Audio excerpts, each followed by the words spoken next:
serment, n'est-ce pas?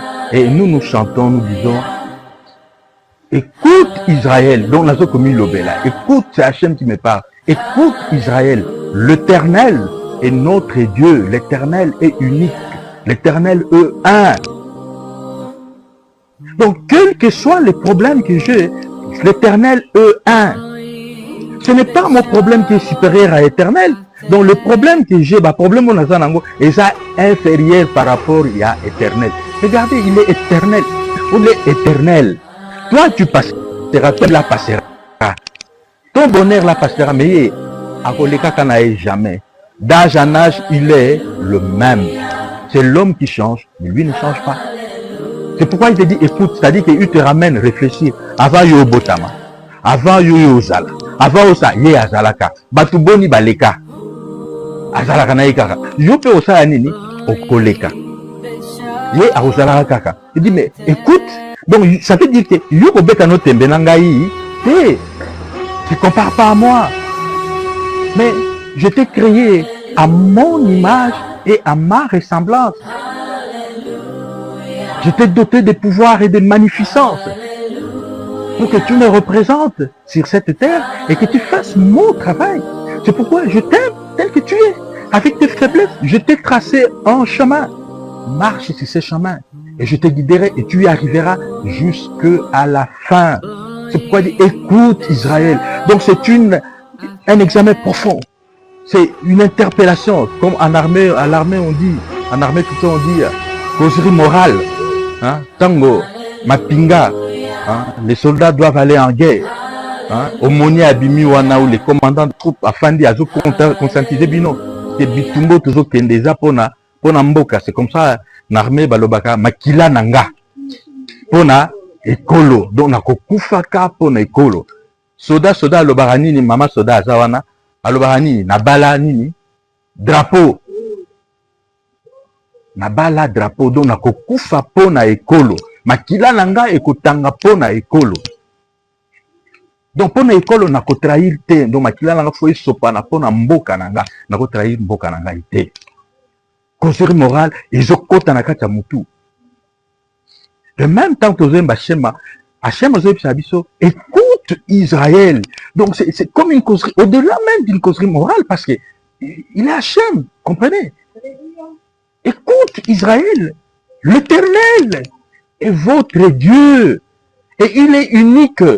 Donc quel que soit ton problème, ne panique pas. Alors, béni soit le nom de son règne glorieux à jamais. Kumisakaye, Sanjolaye, Binelaye, Yembelaye, Netolaye. Donc, adorez cette... Donc c'est une ferme assurance. Et quand tu chantes Shema, Israël, oh Tambolanayo, marche avec quiétude, fais ce que tu devais faire. Parce que ce n'est plus toi, maintenant, à ce moment-là, c'est Hachem qui agit en toi. Amen. Shabbat Shalom. Shabbat Shalom. C'est Hachem, quelle que soit la maladie, quelle que soit la pauvreté, quels que soient les problèmes. Maman Nabiso, notre rabbine, nous a appris dans l'explication à Shema que quand tu es même à l'hôpital, devant le médecin, attendant un résultat, ou subir une intervention, un soin approprié. Quand on ne sait pas avoir ne fût-ce qu'un morceau de pain pour nourrir ses enfants le matin, on a chassé les enfants à l'école, quoi. Quand on est tourmenté au travail, ça ne passe pas bien avec ses collègues ou sa hiérarchie, où on n'a pas du travail. On est devant l'impasse plutôt, parce que on doit régler tel ou tel autre problème, parce que je n'ai pas un fiancé, une fiancée, parce que je dois me marier, ça n'arrive pas. Ressaisis-toi et mets-toi dit Shema Israël. Tala munena nzambe wana. Oyo azwaki pema na ye atia kati na yo. Azwa pema na ye akoti yango kati na yo po yozala oyo yoza. Et c'est Dieu là qui te dit que Baza Banzambe Mibalete, ils ne sont pas deux. Il est un et il est unique. Donc c'est un principe fondamental. C'est pourquoi quand nous chantons Shema Israël, hier, nous les chantions parce que nous devons chanter, ou on chantait parce qu'on ne comprenait pas. Aujourd'hui, nous devons savoir que Shema Israël, c'est l'une des grandes prières pour nous, Israël, pour nous, les Juifs, que Hachem entend. Parce que dans ça, vous allez suivre que on parle de, c'est pourquoi nous parlons les dieux le Dieu d'Abraham, le Dieu de Isaac, le Dieu de Jacob. Donc, nous avons le lenga zalakina Abraham. Donc, on le battait que les dieux d'Abraham, les dieux d'Isaac, les dieux de Jacob. Non. Le Dieu, non, pardon, excusez-moi. Nous ne pouvons pas dire le Dieu d'Abraham, d'Isaac et de Jacob. Non. Nous ne pouvons pas les dire. Nous disons, nous proclamons le Dieu d'Abraham, le Dieu d'Isaac et le Dieu de Jacob. Azalakina Abraham, Abraham a salé la qui est, a battu la qui est, Abraham, batambola qui est ensemble, et puis aye kozana nani Isaac, a pamboli Isaac, batamboli na ye longo, et puis mon fils, baye kokomati na Jacob, batamboli ensemble, a sali abika moi. Donc bancêtre na biso wana bazana bo moi. Bakufa bonga la robanga liwati na nini. Problème ozotumisanga tina nango eza wapi? Parce que Abraham aza na bomoi, Isaac na bomoi, Jacob na bomoi. Alors problème oyo nde yango memisangai natika mukumba oyo nkolo apesanga na sala na se awa. Parce que moko na moko kati na biso tozana mikumba. Na mesa Shabbat oyo lelo, c'est pour que mboka na biso etikala bomoko. Amen. Le Shabbat nous réunit, c'est la fête d'Hachem lui-même, même si nous sommes en nombre minuscule, mais nous sommes grands, parce qu'il y a des myriades et des myriades des anges qui nous entourent. Et la lumière que nous recevons, c'est cette lumière que nous allons transmettre aux autres. Parce que Hachem est avec nous. Donc c'est pourquoi nous chantons Shema Israël. Pour signifier, pour nous rassurer de l'éternité des dieux, de l'unicité des dieux. Mais aussi, c'est donc nos pères, nos ancêtres, avec qui Hachem, en fait, qui ont marché avec Hachem, ils sont vivants, ils sont avec nous, nous aussi, nous sommes vivants. C'est pourquoi nous chantons Shema Israël. Et pour clôturer, avant que je laisse mon fils, maman Marie-Josée, nous tablons encore sur l'importance de lettre hébraïque. L'importance ya koyeba ba lettre hébraïque. Munoko aliboso oyo elobama na se ya moyo eza munoko nini? C'est l'hébreu. Shabbat shalom. Munoko aliboso elobama na se ya moyo eza hébreu. Minoko nyonso oyo tolobaka. Ezala anglais, allemand, français, kimongo, kiansi, kiteke, chiluba, swahili, tout ce que vous voulez, kikongo, tribolingi, nyonso wana. Origine alphabet nango eza nini? Eza hébreu, hébraïque. Chacun de nous ici présents a un nom. Chacun de nous, na kombo na ye. Et ce nom contient des lettres. Kombo na kombo, eza na ba lettre na yango. Mais ba lettre eza na kombo na yo elingi yoloba nini. Parce que kombo ya mutu, le nom de quelqu'un, c'est ce qui donne la destinée de cette personne. La valeur numérique de votre nom détermine votre destinée. Mais ce que vous bien ôté. Voilà l'importance quand vous avez la lettre hébraïque. Et, sans rentrer dans les détails, quand nous nous retrouvons sur la table des Shabbats, c'est pour que Dieu restaure toutes les lettres qui ont été abîmées en nous. Peut-être que nous ne faisons pas attention. Lobi, Tozalaki, Bamindele, bakosala ba produits pharmaceutiques. Tomeli oh bando yo estomac pasi, omeli ki estomac est soulagé et comme oh ben intestin zo sala pasi. Omeli ki sa ben intestin, oh non non barin est bloqué. Et comme oh motema est touché. Kisi moko ya malade d'estomac, et bendi malade ya ba intestin, et bendi malade ya barin, et bendi motema mutasali nini akufi. Et aujourd'hui, c'est presque tout le monde, grand comme petit, riche comme pauvre, commence à s'en rendre compte. Il y a un collègue professeur de l'université, je crois, de Yaoundé, qui le mois passé a tenu une grande conférence. Dans cette conférence, il disait 80%, j'étais étonné, hein, ils ont fait des statistiques, hein, 80% des Africains se soignent traditionnellement et ils vivent longtemps.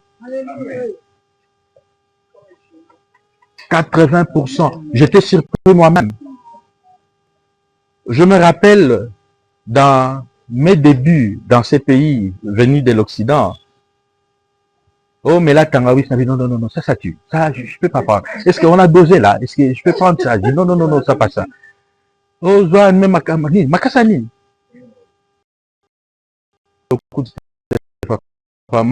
Il y a ceux qui sont non, non, non, mais vous donnez n'importe quoi. Les fanatiques, il y a aussi fanatiques. Fanatiques, il y a aussi. Hachima Bon a tout donné. Tout, alors, surtout dans ce pays. Tout donné. Tout.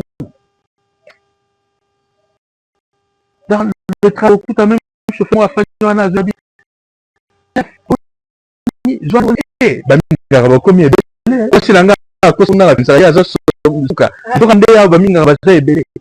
Donc, je veux dire que tout le monde devient curieux.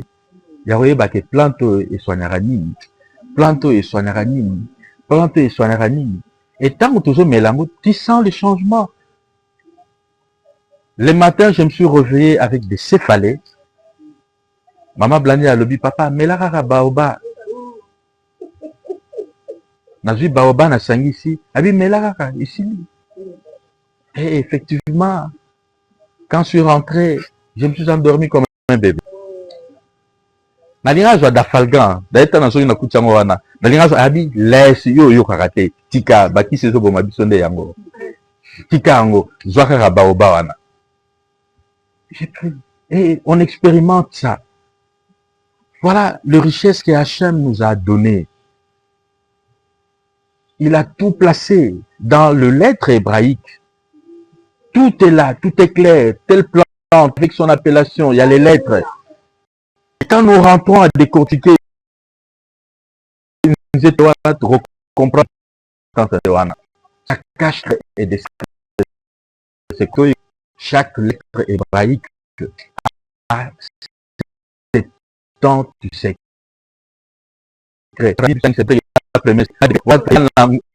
Tellement ébélé, yonde pour découvrir mot tango ozoye kola Torah. Quand nous étudions la Torah, c'est là que nous découvrons les secrets. Quand nous étudions la Torah, les lettres qui étaient déchirées à nous s'assemblent. Et puis ça nous restaure. J'ai expérimenté que quelle que soit la maladie, en étudiant la Torah, parce qu'on nous dit que dans la Torah, c'est là qu'on retrouve les voix de Hachem. On les rencontre que là et on les rencontre dans les Shabbats. Secret Mounene, Yangowana. C'est un cadeau que Hachem nous donne. L'étude de la Torah et observer les Shabbats et appliquer les Shabbats, c'est un grand secret. C'est un grand secret. Et la lecture des Télim, exerçons-nous à lire les Télim. Parce que le Sambo est dans la carte, il y a un livre à Télim, psaume, comme on appelle généralement.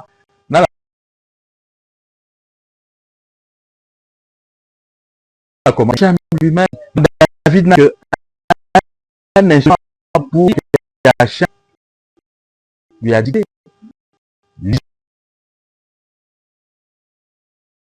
lisons-les. Tu de la observer les Shabbat et faire les Shabbat et lire Télim. C'est une force incroyable. Quels soient les mois, nous aurons bien des choses. Shabbat Shalom. Shabbat Shalom. Voilà. Maman Marie-Josée, après mon fils. Je voulais juste renforcer par rapport à ce jour de Shabbat pour dire qu'Hachem m'aide, qu'Hachem aide chacun de nous. Il y a un rabbin qui a dit, vous ne savez pas étudier la Torah le jour du Shabbat ou lire les Télim le jour du Shabbat. C'est-à-dire, il dit, c'est comme si vous avez fait un long...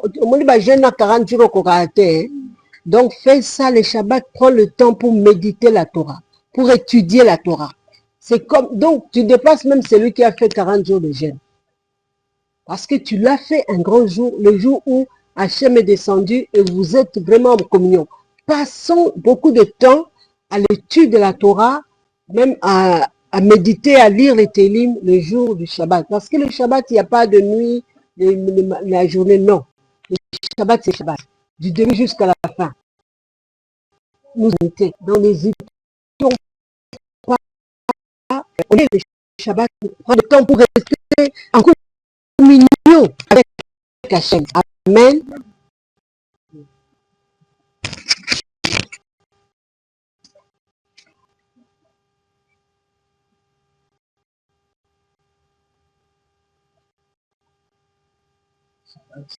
Shabbat Shalom. Aidez-moi avec les enfants.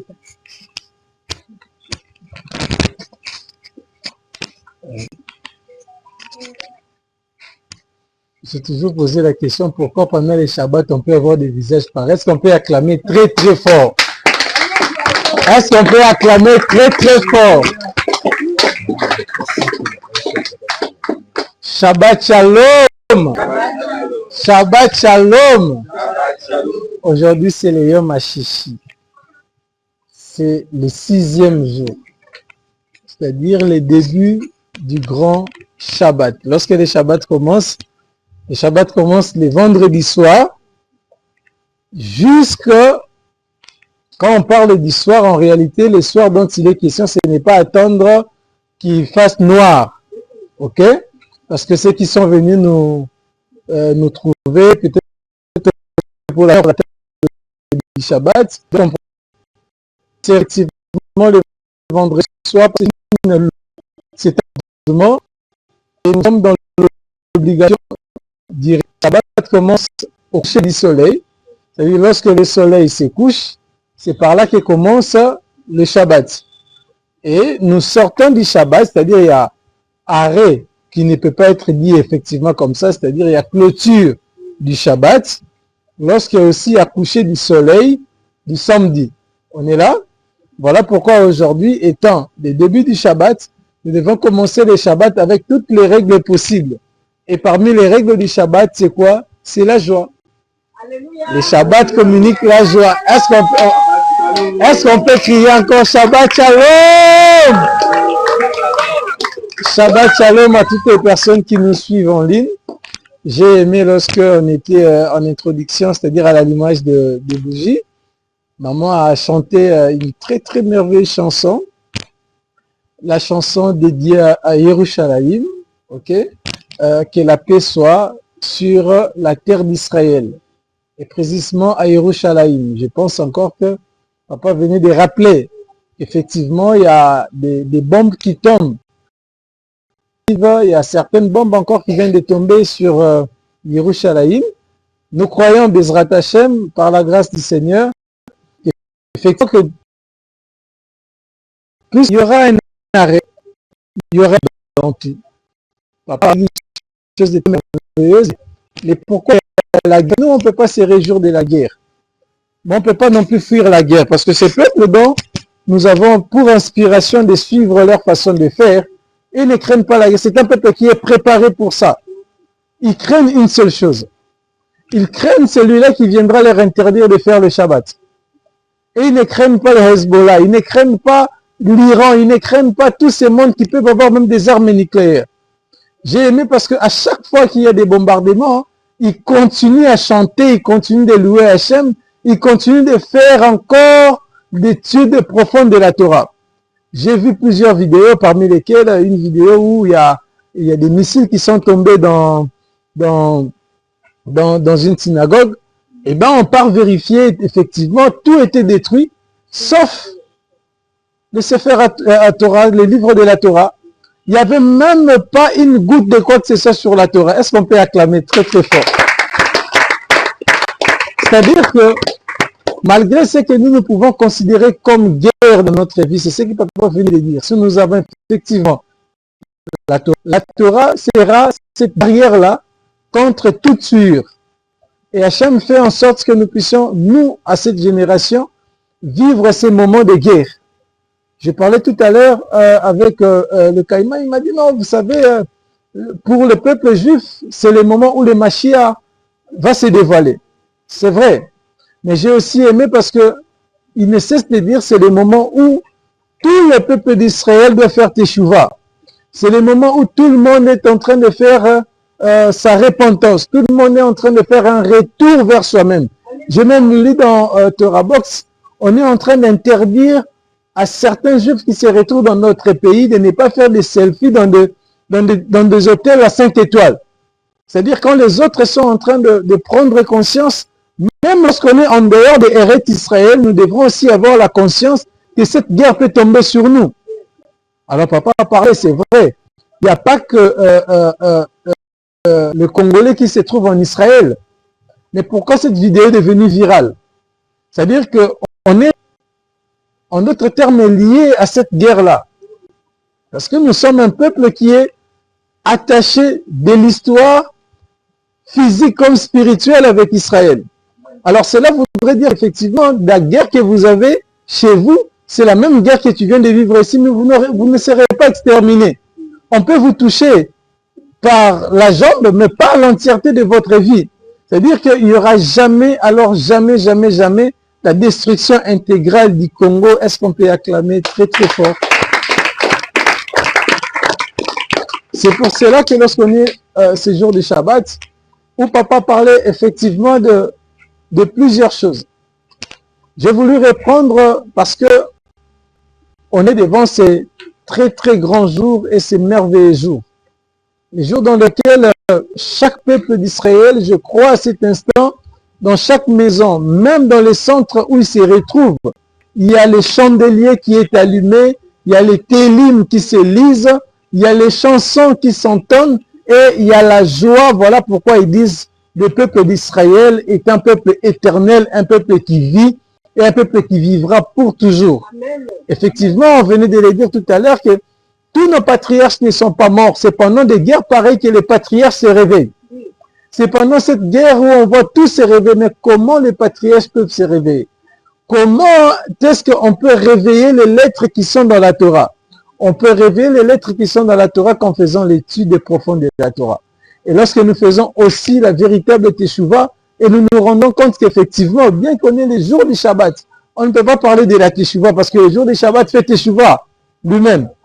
Effectivement, c'est un rappel pour dire que lorsqu'on est en train de traverser une guerre, la guerre peut être ce que nous sommes en train de voir, comme aussi la guerre peut être intérieure. Mais devrons-nous considérer la guerre comme la guerre? Non, il faut tirer une leçon dans la guerre. Voilà pourquoi c'est un peuple qui est préparé à toutes ces éventualités. À toutes ces éventualités. Mais puisque nous sommes le jour du Shabbat, puisque nous sommes au début de ces grands miracles, nous croyons que chaque bougie allumée, nous croyons que tout ce qui est en train de se faire maintenant ramène aussi toutes nos âmes devant Hachem. Parce que il y a un exercice qui s'est fait, maman nous a appris. Lorsque le Coran allume, j'étais en train de regarder Caïma, mais ça m'a peut-être échappé. Mais c'est là que je me réveille. Parce que j'étais en train de voir comment on allume. Parce que on ne doit pas être ni à gauche ni à droite, on doit être au centre. Au milieu, parce que c'est par là maintenant que toutes les forces vont monter et rassembler les forces des autres jours. Et lorsque la flamme monte devant Hachem, qu'est-ce qui se passe? C'est le visage d'Hachem qui descend. Donc, à cet instant, si on a eu le temps de se préparer, effectivement, lorsque si on fera la prière de Kiddush, toute la sainteté d'Hachem se répandra sur nous et sur tous les enfants d'Israël qui se trouvent en guerre à cet instant. Parce que on a allumé les chandeliers, on doit le faire avec mitzvot respecté. On doit le faire avec un cœur plein de conscience. Donc on ne vient pas à la table du Shabbat parce qu'il y a routine de le faire. On doit plutôt se dire que nous avons la grâce d'avoir les Shabbats. Parce que ce peuple vivra éternellement, c'est parce qu'ils ont la Torah, ils ont les Shabbats. Un rabbi est allé encore plus loin, il dit, c'est parce que si nous sonnons les chauffards. Waouh, je me suis dit, ça c'est grave. Il dit, oui, si ce peuple doit se croire éternel, si ce peuple doit vivre longtemps, c'est parce que il y a tous ces éléments-là que Hachem nous a donnés et que le monde n'en a pas.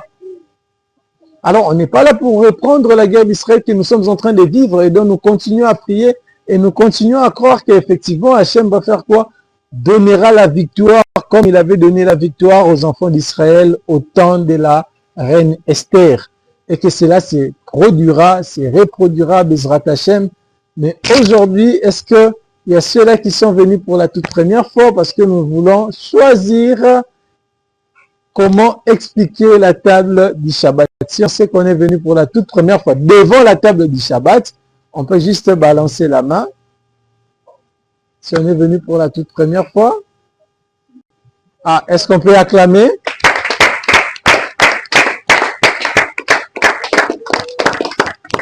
Alors, en principe, il n'y a pas une première fois dans la vie d'un homme.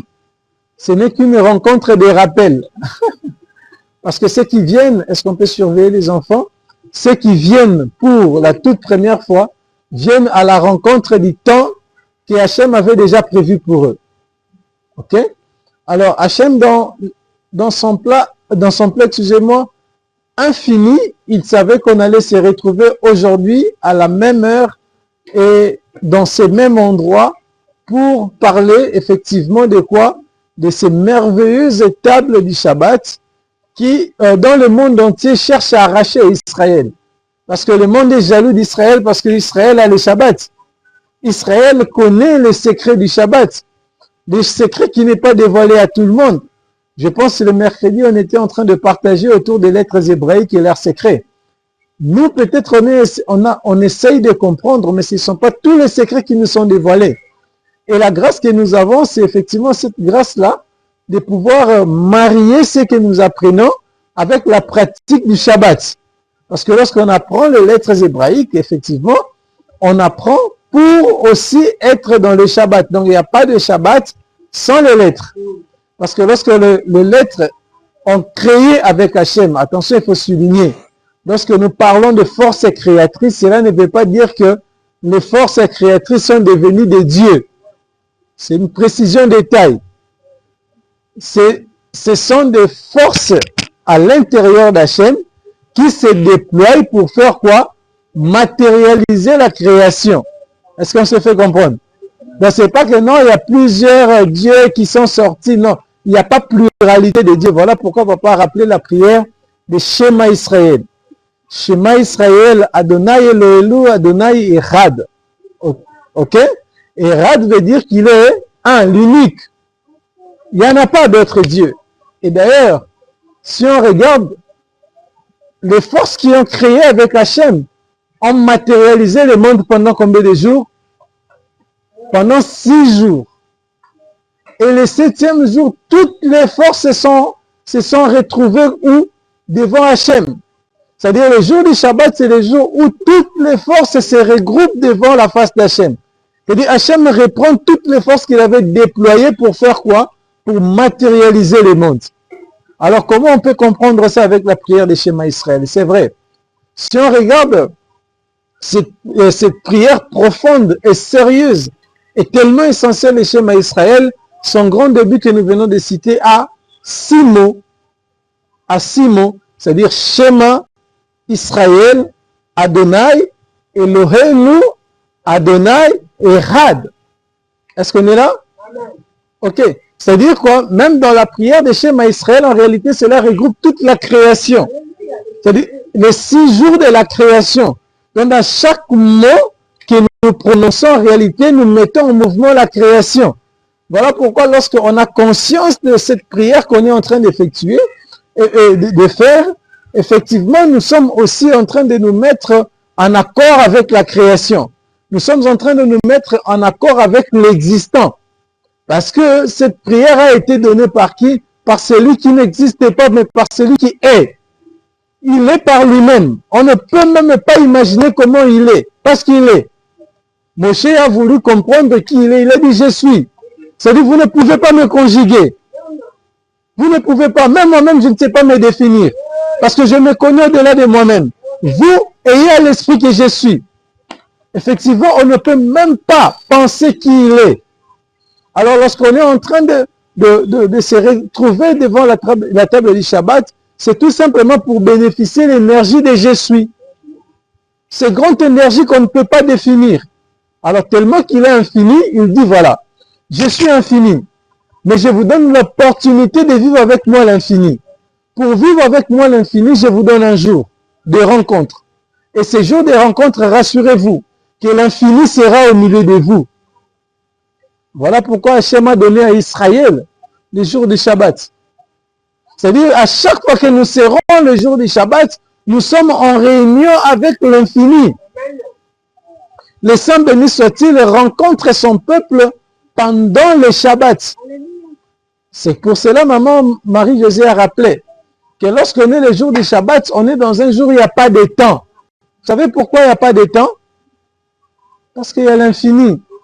Si on doit mesurer le temps dans le Shabbat, c'est qu'on mesure l'infini qui vient dans le temps. Non, ce jour-là même, le temps se prosterne, il vient en réunion. Parce qu'il doit bénéficier de l'énergie du temps. Il n'y a pas de temps pendant le Shabbat. Parce que c'est une rencontre entre les enfants et le maître de l'univers. Est-ce qu'on se fait comprendre? Alors, le jour du Shabbat, c'est les jours qu'on a reçus d'Hachem pour que tout ce qui est comme ouvrage, comme travail, tout ce qui peut être comme préoccupation, tout ce qui peut être, parce que lorsqu'on vient, on a toujours eu des préoccupations dans notre vie courante. On est là, on est en train de se lamenter. Quelqu'un qui dit, voilà, vous savez, à ma BRS qui est derrière moi. Non, mais attendez, on a tout ça dans nos esprits, au point où on peut se dire, comme disait papa, mais vous avez la Torah, vous avez les Shabbats, mais on peut vous poser la question, pourquoi les bombes tombent chez vous? Alors, toutes ces situations sont des bombes, mais personne ne se pose la question, pourquoi aussi je fous l'étude de la Torah? Ça aussi, c'est une bombe. Quand on fout l'étude de la Torah, c'est aussi une bombe. Pourquoi je ne me suis pas réveillé le matin pour prier avec tout le monde? Ça aussi, ça doit être une préoccupation. Mais on a comme l'impression que nos préoccupations sont beaucoup plus matérielles que spirituelles. Est-ce que ça fait comprendre? C'est-à-dire, si on doit commencer à penser aussi de cette manière, c'est-à-dire, on met devant Hachem. Alors, j'ai vu plusieurs publications, même le grand Benjamin Netanyahu, il dit, malgré le fait que nous avons l'armée, nous, notre victoire n'est pas basée sur les armes, mais au regard vers Hachem. C'est-à-dire, si nos préoccupations doivent se rattacher à ce qui est aussi spirituel, ok, nous créerons de l'équilibre. C'est pour cela, les jours du Shabbat, nous venons pour effectivement vivre l'équilibre dans tout ce que Maman Taré est en train de vouloir dire. Est-ce qu'on peut acclamer? Alors, le jour du Shabbat, c'est un grand jour. C'est le jour où Hachem vient au milieu de nous. C'est le jour où Hachem dit, mes enfants, vous devrez arrêter tout. C'est moi qui suis l'artisan. Votre existence, c'est moi. Tout ce que vous pouvez penser, c'est moi. Il n'y a rien de ce que vous pouvez faire qui ne peut pas émaner de moi. Alors, comme tout ce que vous devrez faire, tout ce que vous pouvez imaginer émane de moi, alors je vous dis de faire quoi? De tout arrêter. Est-ce qu'on peut dire tout arrêter? Tout arrêter. Effectivement, on doit tout arrêter. Malheureusement, il y a cette pression qui ne cesse de venir sur nous.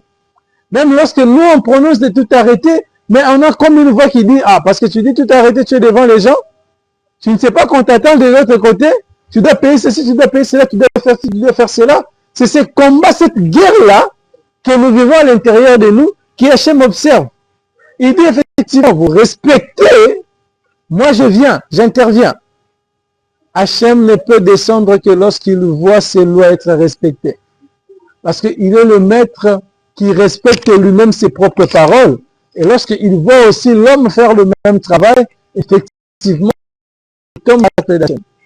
Alors le jour du Shabbat, où les pères, maman, maintenant, pour ceux qui font quoi?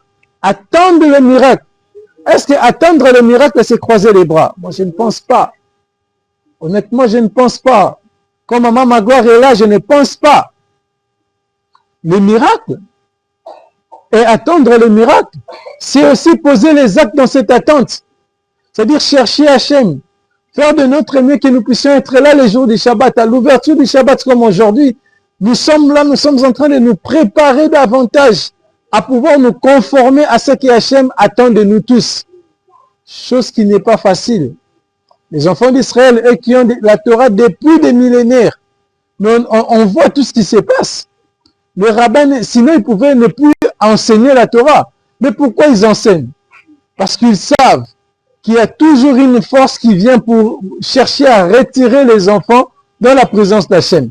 Alors lorsqu'on est les jours du Shabbat, en réalité c'est les jours où on vient effectivement nous retrouver davantage dans la présence d'Hachem pour que Hachem lui-même devienne notre propre enseignant. C'est les jours où Hachem vient, il nous communique la Torah intérieure. Et cette Torah qu'il a mis en nous. Il nous communique et la Torah de la création et la Torah de Teshuvah.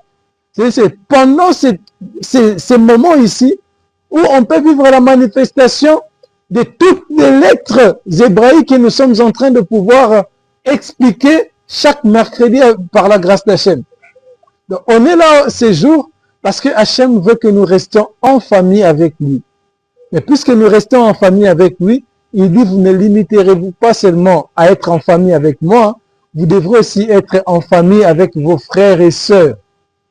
Ça fait toujours mal lorsque la maman est très loin de ses enfants, le papa est très loin de ses enfants, les familles sont divisées, je ne sais pas, on ne s'entend pas, on ne se parle pas, on est éloigné parce qu'on dit que l'un a fait du mal, l'autre m'a insulté. Moi, j'étais quelque part où une famille devrait se réunir pour obtenir et pour choisir qui sera le liquidateur. Mais vous sentez qu'il y a un problème. L'autre qui dit, ah, c'est pas parce que lui, il est X qui donne l'indicité, et l'autre c'est l'autre aussi, je suis. Alors, tout ça n'a pas encore les abattre en nous. Aussi, Shabbat et tout, encore prêt dans les sont avec vous. Déjà, que tes familles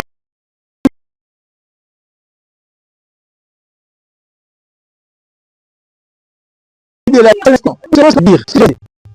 Chacun se précipite pour faire le Shabbat. J'ai partagé avec un ami, des amis d'ailleurs autour du Congo. L'un m'a dit, j'étais en Israël. On est arrivé vers la tombe de Salomon. On nous a dit, si vous n'avez pas un certain degré, bon, il parlait des guides qui étaient avec eux, que voilà, si vous n'êtes pas de tel courant, ne partez pas. Si vous ne croyez vraiment pas, vous n'êtes pas trop religieux, vous allez rester dehors. Bon, je l'ai dit, moi, j'étais pas avec vous, je prends vos mots. Je pense qu'il voulait tout simplement vous dire que si vous n'avez pas une connaissance suffisante, que vous allez recevoir de l'autre côté comme explication, vous risquerez de faire les débats. Ok? Et que vous n'avez pas les degrés de la Torah non plus du Shabbat en vous. Alors, on voulait tout simplement vous dire que tous les peuples qui viennent ici, les autres viennent en touriste. C'est comme aussi on peut être dans le Shabbat, mais on vient en touriste. On veut tout simplement parce qu'on dit, ah, j'ai appris du Shabbat, voilà, ça fait ceci, ça fait cela. Mais à l'intérieur de nous-mêmes, on ne croit pas. C'est-à-dire, si moi, par exemple, je deviens un point d'achoppement, eh ben, la personne part. Non, parce que tu vas coutouiller, voilà. On se pose la question, est-ce qu'on doit t'efforcer, mais Hachem a besoin de toi. C'est pas qu'on rejette. C'est que le guide peut te dire, si tu es pressé, moi je cours derrière les temps. Je ne suis pas là pour te donner tous les enseignements. Il faut que ta conscience te permette à comprendre que là où tu es, comme Hachem a dit à Moshe, là où tu es, c'est un lieu saint. Enlève quoi? Tes chaussures. Est-ce que Moshe a posé des questions? Moshe a directement enlevé les chaussures. C'est-à-dire, il pouvait aussi avoir une intercalation entre Moshe et Hachem. Dire, ah, on a cher, on a sani. Non, on n'a pas, non. Vous comprenez un peu? C'est ce qui se passe en nous-mêmes. Alors, très souvent, lorsqu'on est quelque part, on est devant la table du Shabbat ou on est invité au repas du Shabbat, on se pose des questions. Et lorsqu'il y a un couac, on part. On se pose la question, est-ce qu'on doit continuer sans vous? C'est pas l'intérêt pour nous de partir sans tout le monde. Mais c'est pour nous dire que c'est un appel. Lorsqu'on nous appelle pour le Shabbat, nous devons savoir que cette table est réservée pour nous tous. Mais cette table ne veut pas que les familles soient en division. Mais cette table ne veut pas que nous puissions manifester nos caprices. Parce que tellement qu'on parle, on commence à chaque moment.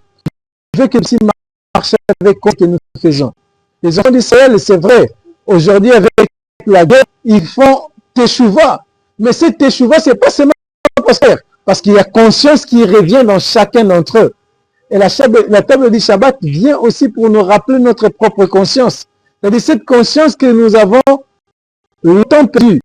On peut se retrouver ici, mais on n'est pas là. On peut se retrouver ici, on est dans nos téléphones. On est en train de penser à autre chose. Alors, si déjà on n'est pas unis avec soi-même, comment on fera pour unir nos familles? Alors, je pense que les enseignements du Shabbat nous permettent de faire quoi? De réunir nos familles, membres intérieurs, afin que nous devenions un, nous tous. Comment nous devenons? Parce que celui qui descend les jours du Shabbat, c'est Had. Celui qui descend les jours du Shabbat est un. Il n'est pas divisible, il est indivisible. Et il tient à ce qu'aussi les familles soient indivisibles. Amen, amen. C'est l'intérêt de ces jours du Shabbat. Alors, quand on est pendant le Shabbat, puisque c'est un jour, qu'est-ce qui se passe? Après avoir expliqué la table du Shabbat, après avoir prié, il y a un moment tellement sérieux, tellement profond, où les pères, la mère, les enfants se retrouvent, ils chantent, ils chantent, ils chantent, ils chantent. Eh bien, le père a le droit, ou plutôt l'obligation de faire quoi? De bénir ou de prier pour les enfants mâles, ou les garçons. Ok? Le père va prier pour les garçons, il va bénir les enfants, il va demander à Hachem que les enfants soient comme lui. Alors on se pose des questions. Si on est un père qui frappe maman, un père qui est irrespectueux, un père qui demeure infidèle, un père qui fait ceci, qui fait cela, tout le mal du monde entier est en toi. Est-ce que les enfants auront le courage d'accepter la prière du père? On ne pense pas. De même aussi avec la mère.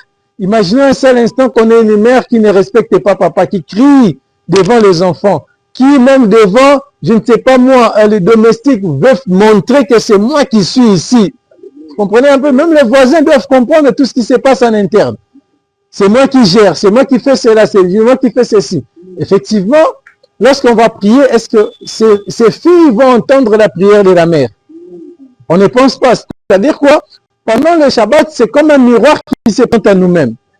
Nous, peut-être aujourd'hui, c'est aussi effectivement, tous vous retrouvez face à cette situation où la question vous revient aussi. Ok? Alors, c'est ces jours-là où toutes les familles se remettent en question.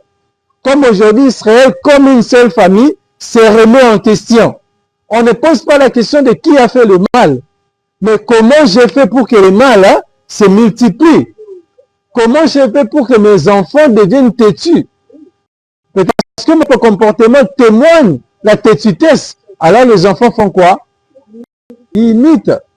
Alors le Shabbat vient pour réparer tous ces problèmes-là. Amen, amen. Alors, sur la table du Shabbat, nous avons 7 éléments.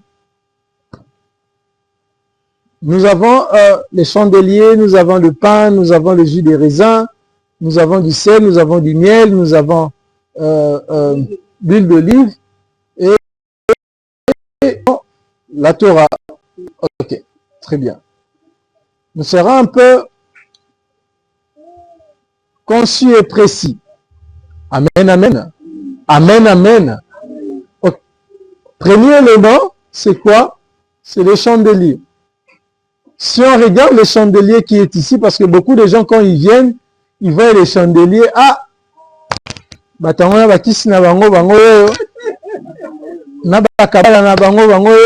que d'ailleurs, certains ils fouillent dès le premier jour, les autres jusqu'aujourd'hui, ils ont même peur de manger Shabbat parce qu'ils se disent, ah, il y a la magie dedans. Ok? Alors, il reste dans beaucoup de philosophies, c'est beaucoup de questions. Devons-nous nous justifier? C'est la question que je me pose. Non, je ne pense pas qu'on doit se justifier. Ce que nous faisons, c'est de rappeler le bienfait de tout ce qui est ici. Un jour, le Seigneur lui-même descendra et il verra les signes en nous et il nous délivrera. Maman nous a dit, le Seigneur ne descend pas pour toquer, comme on nous avait appris. Je viens, je me tiens à la porte et je frappe. Le Seigneur nous pardonne. En fait, celui vient nous délivre de tout. Il nous délivre de tout. Il nous sauve de notre ignorance. C'est comme ça que quand on vient, on se pose toujours des questions. Est-ce qu'on a compris ou on n'a pas compris? Parce qu'on a 6 jours qui est profane et un seul jour qui est saint. Imaginons le combat que nous avons chaque jour profane. C'est vrai que nous avons la crainte du jour saint. Mais est-ce que c'est vraiment cette crainte éternelle? On se pose toujours les mêmes questions. Alors, les chandeliers qui est là, quand on les regarde, les chandeliers à la forme d'un homme qui a soulevé ses mains comme ça. On voit ça, c'est comme ça, non? Ok. Mais pourquoi l'homme doit soulever ses mains comme ça? On le voit généralement lorsque les Juifs sont en train de prier, ils sont là, ils ont des mains levées. Effectivement, lorsque l'homme prie debout, l'homme doit avoir les mains élevées vers le ciel.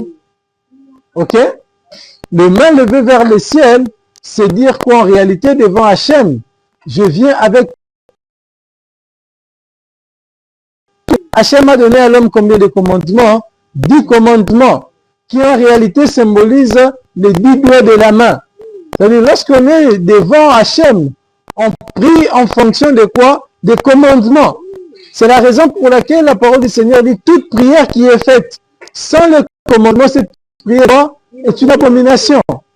Mais quelqu'un peut me dire, mais je peux me retrouver ici, je n'ai pas de bras, je n'ai pas de mains. Comment je peux faire? Non, si les intentions que vous avez, c'est de lever les mains vers Hachem, Hachem voit le commandement qui sortent devant vous en forme de main. C'est-à-dire, un handicap physique n'a rien à voir avec la prière.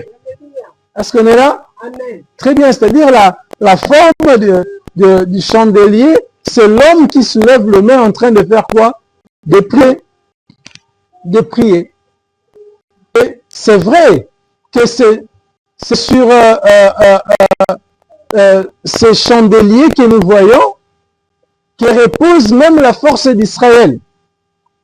Parce qu'on ne peut pas servir Hachem dans le temple, on ne peut pas servir Hachem pour faire de grands sacrifices sans qu'il y ait une chandelier. Ok? C'est-à-dire les chandeliers symbolisent même la présence d'Hachem. Le début et la fin de tout ce que l'homme peut faire dans les temples. Il ne peut y avoir l'exercice du temple sans les chandeliers. C'est comme ça qu'Israël a compris. Il sait que l'homme qui est le temple, l'homme qui est le temple d'Hachem, il doit avoir quoi? Les chandeliers allumés. C'est comme ça, chaque Shabbat, nous allumons les chandeliers qui vient en réalité qui est en nous. Qui est en nous. Parce que le chandelier, c'est en réalité l'homme. C'est cette image qu'Hachem a donnée à l'homme. Cette image est appelée le Télème. Alors, le chandelier a combien? À 3 bases. Ok? Lorsque on voit dans les chandeliers, il y a 3 bases. La première base est appelée la justice. La deuxième base, la vérité. La troisième base, l'amour. C'est-à-dire l'homme qui prie. Pour que sa prière monte vers Hachem, il doit avoir quoi? La justice. L'homme doit pratiquer la justice. L'homme doit savoir donner à lui-même le fruit de la justice. et donner aux autres aussi la justice. Voilà pourquoi on dit la justice est rendue au nom du peuple. Parce qu'en réalité, nous-mêmes, nous devons incarner cette justice-là. Imaginons que nous ne pratiquons pas la justice là où nous sommes. Nous faisons tout à l'injustice. Nous n'avons pas de l'équité en nous. Nous n'avons pas ce savoir, vivre ce savoir-faire. Or, il ne peut pas y avoir la justice sans la loi. Ok? C'est-à-dire l'homme qui doit manifester la justice ne peut le faire que lorsqu'il y a quoi? Le respect des lois d'Hachem. Alors, toute l'existence de l'homme est un homme priant. Cet homme doit savoir dans son esprit que le premier élément qui caractérise son existence, c'est quoi? C'est la justice. Voilà pourquoi il est dit que la justice élève une nation. Et l'homme ne peut pas s'élever vers Hachem s'il n'a pas la justice. Deuxième base, c'est quoi? C'est la vérité. Le émet en hébreu. C'est-à-dire, toute l'existence de l'homme est liée à quoi? À ce que l'homme prononce des vérités. Mais regardons, chaque jour, par moment de manière volontaire ou involontaire, on est en train de mentir, de touffer la vérité, de ne pas vouloir manifester la vérité dans notre existence. Alors que Hachem nous rappelle chaque jour du Shabbat que lorsque vous verrez ces chandeliers, vous devez vous mettre à l'esprit que l'homme, toute sa vie, est dépendant de quoi? De la vérité. Car ce qui sort de la bouche d'Hachem est quoi? Est vrai. Ok? Ce qui est vrai engage la totalité de l'existence de l'homme. Parce qu'il y a Aleph et puis il y a Tav. Ok? Et puis il y a Tav. Et au milieu, il y a quoi? Il y a même. Qui symbolise quoi? Il symbolise les eaux, la Torah. C'est-à-dire la totalité de la Torah se cache dans la vérité. Donc la Torah est quoi? Est vérité. Alors l'homme doit se mettre à l'esprit qu'effectivement son existence dépend de quoi? De la vérité qui doit sortir dans sa bouche. Je comprends pourquoi le maître Shimon Bar Yochai il disait de mémoire bénie effectivement que lorsque on est, et si j'étais pendant qu'Hachem donnait la Torah, j'allais demander quoi? Deux bouches. Une bouche pour parler et une bouche pour faire quoi? Dire que la Torah. Parce qu'il a compris qu'en étant humain, bien qu'il est tzaddik, bien qu'il a un niveau de la Torah très très élevé, mais il y a toujours un combat à un certain degré de lumière, de la vérité. Alors pour ne pas entrer même dans de petites discussions, okay? J'aurais voulu tout simplement que de ma bouche sorte ce mot de parole, hein, du Torah de vérité, sans qu'il y ait un mélange de quoi que ce soit, sans que même ça traverse une petite pensée humaine. Alors, la troisième base, c'est quoi? C'est l'amour. On regarde même dans les chandeliers, l'amour n'est pas en premier. Comme le disait Papa Roch, on rappelle que le premier commandement n'est pas l'amour. Là, il faut qu'on le sache et qu'on se rappelle de tout ça. Le premier commandement, c'est quoi? C'est l'écoute. Mais dans les chandeliers, la première base, c'est quoi? C'est la justice. C'est-à-dire, lorsque l'homme écoute les paroles d'Hachem, il a en lui la justice, la vérité et quoi? Et l'amour. Alors, rapidement, le chandelier, pourquoi il est allumé? Pour comprendre le chandelier allumé, on va voir quoi? Pour ceux qui sont venus pour la toute première fois et pour nous tous, le chandelier est divisé en deux parties, disons ça comme ça. Il y a trois branches qui sont à droite et trois branches qui sont à gauche. Les branches qui sont à droite, c'est-à-dire à la partie Essed, incarnent quoi? Le spirituel. Est-ce qu'on est là? Les branches qui sont à gauche, les trois branches incarnent quoi? Le matériel. C'est-à-dire, lorsqu'on est devant les chandeliers, lorsqu'on voit les chandeliers, en réalité, les chandeliers symbolisent le spirituel et le matériel. Et la branche du milieu fait l'équilibre. C'est-à-dire, celui qui a les chandeliers avec lui, celui qui allume les chandeliers, en réalité, il ramène l'équilibre entre le spirituel et le matériel. C'est ce que nous étions en train de dire en introduction. Il ne faut pas rester là en train de se lamenter. Il ne faut pas seulement mettre le matériel au-dessus de tout. Il ne faut pas prendre aussi le spirituel. Il faut que ce soit quoi? Équilibré. Mais attendez, quand on regarde dans les lettres hébraïques, la lettre qui a 3 dents, ok, c'est quelle lettre? C'est la lettre Shin, qui symbolise aussi le feu. Ok? Alors, les 3 branches symbolisent aussi la lettre Shin. C'est-à-dire le chandelier, c'est l'incarnation même de la lettre Shin. Voilà pourquoi le chandelier doit rester allumé. C'est un feu quotidien pour nous. Et ce feu ici allumé, c'est ce qui ramène la présence d'Hachem au milieu de nous. Et qui doit allumer le chandelier? Celui qui allume le chandelier, lorsqu'on est dans la maison où toute la famille est réunie, c'est la femme, la maîtresse de la maison. C'est elle qui allume le chandelier, qui chante, qui communique en réalité cette grande énergie qui doit descendre au milieu des hommes. C'est ce que nous pouvons dire. Il y a tellement à dire pour le chandelier.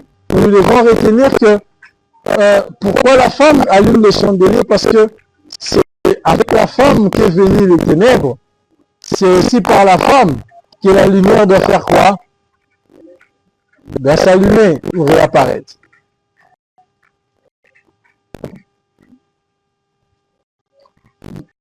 Ok. Lorsqu'on regarde ici, nous avons le pain. Particulièrement, nous avons 2 pains. Qui peut dire pourquoi nous avons 2 pains?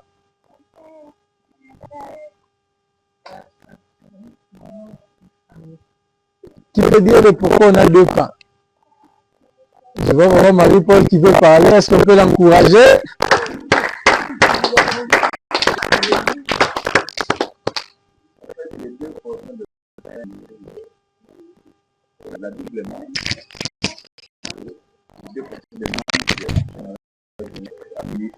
Israël.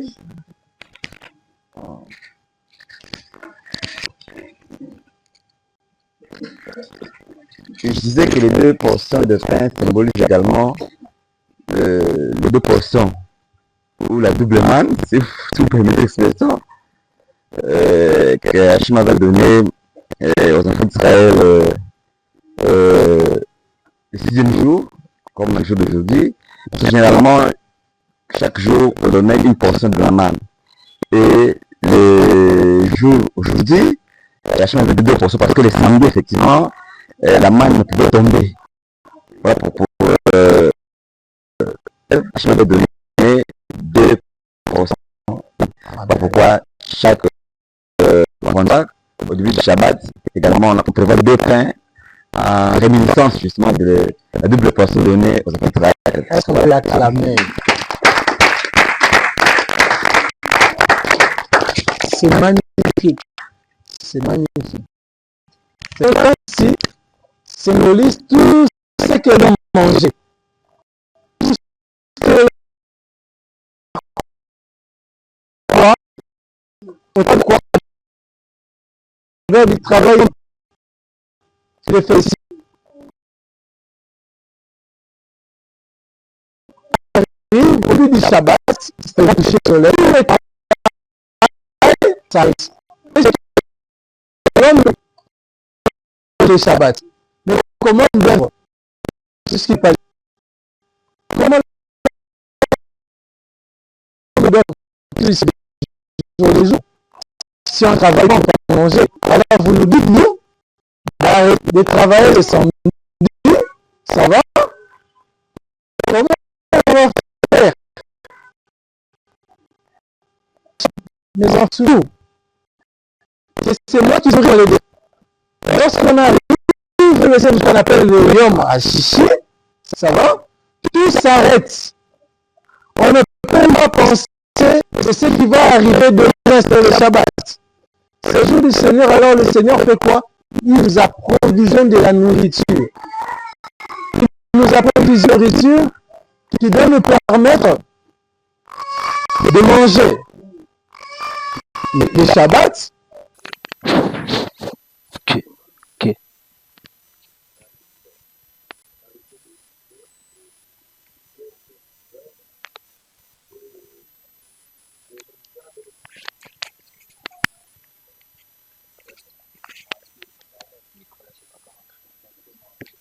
Je change.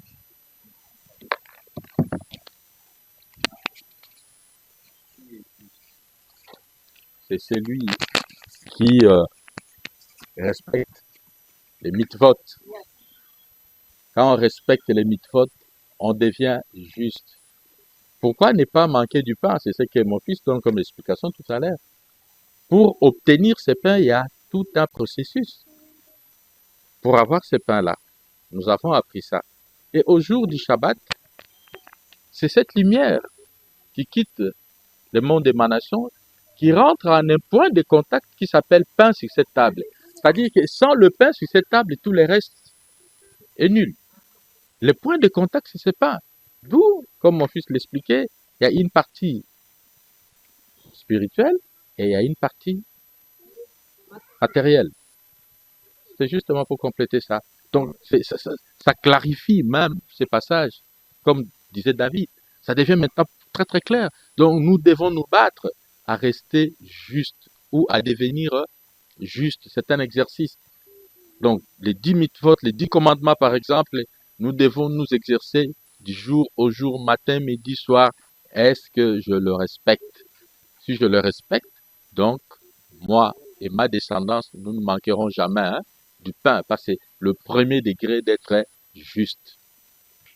Et comme nous l'avons vu également, que dans l'écoute, il y a quoi? Il y a la justice, il y a la vérité et il y a l'amour.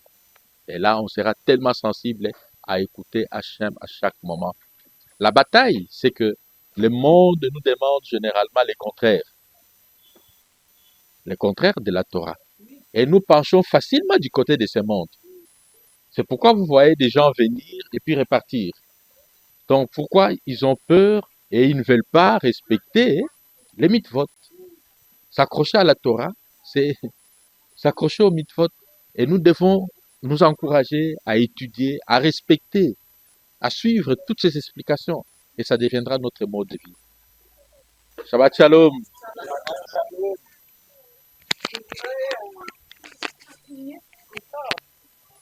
Vous m'excuserez. Quand maman, quand on parle de la justice, de les mettre, j'ai remarqué quelque chose, peut-être pas pour moi-même. C'est tellement succulent quand on parle de quelqu'un d'autre. Tu ne réfléchis pas.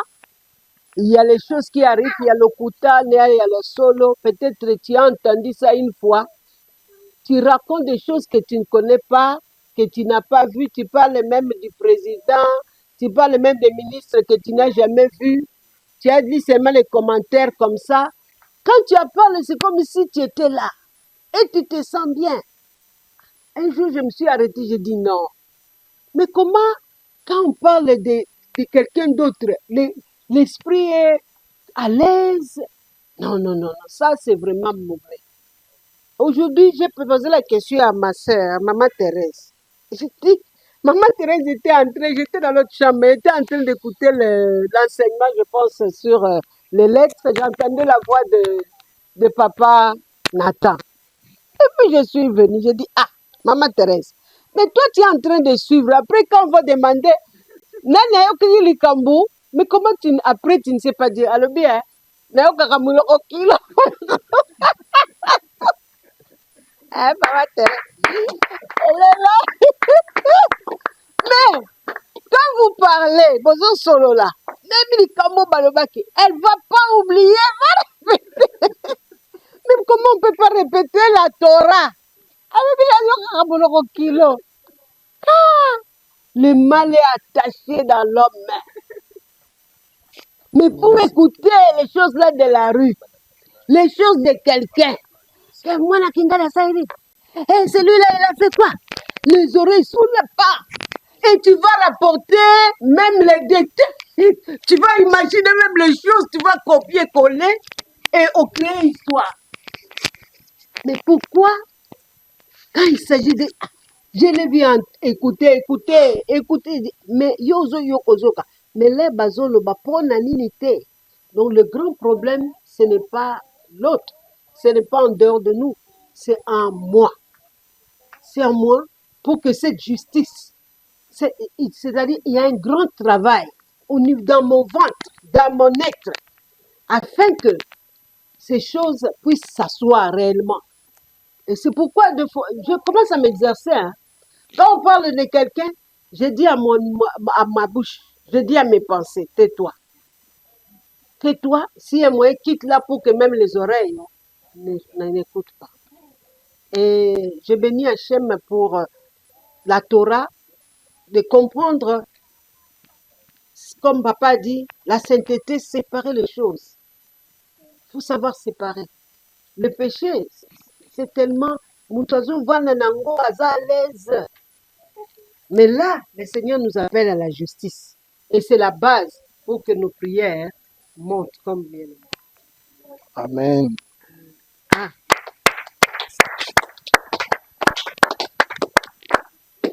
Comme l'a dit maman, s'il faut venir un tout petit peu.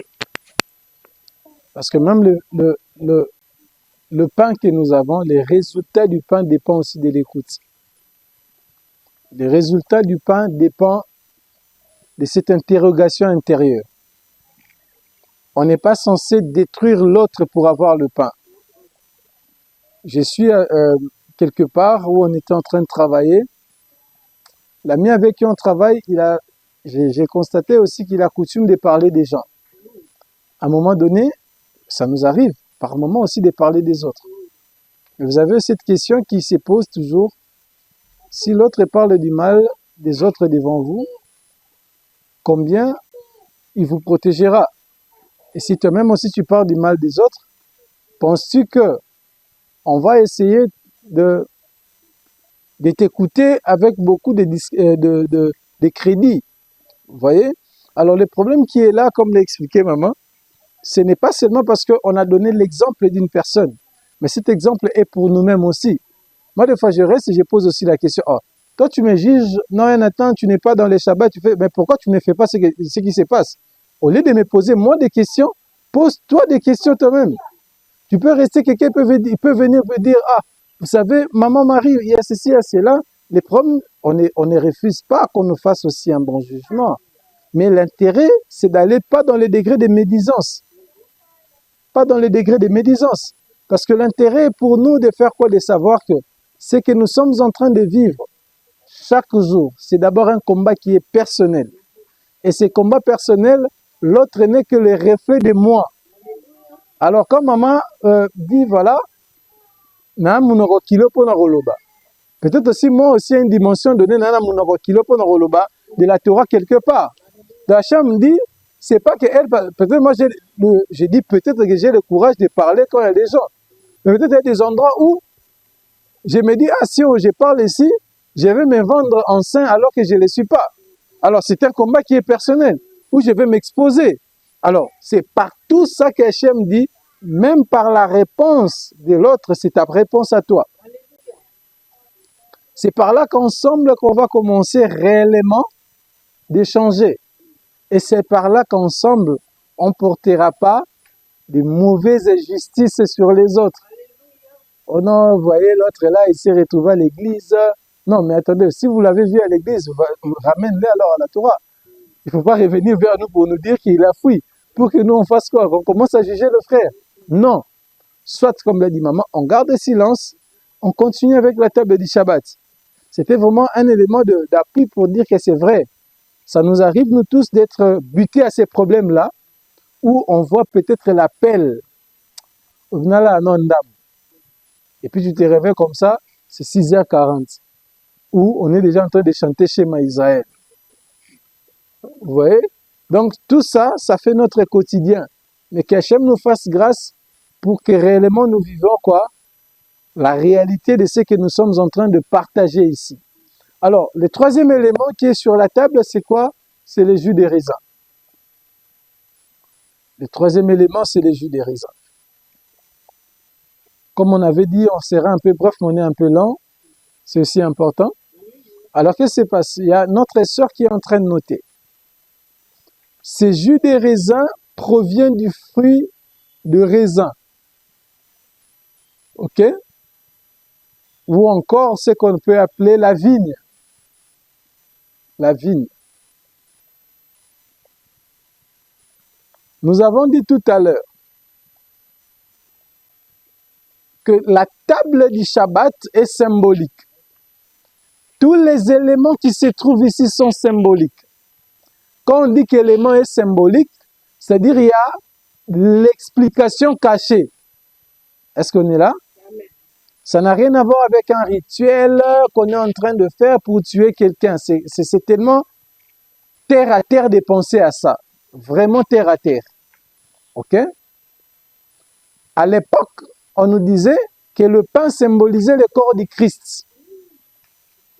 Et que les jus symbolisaient le sang du Christ. C'est grave.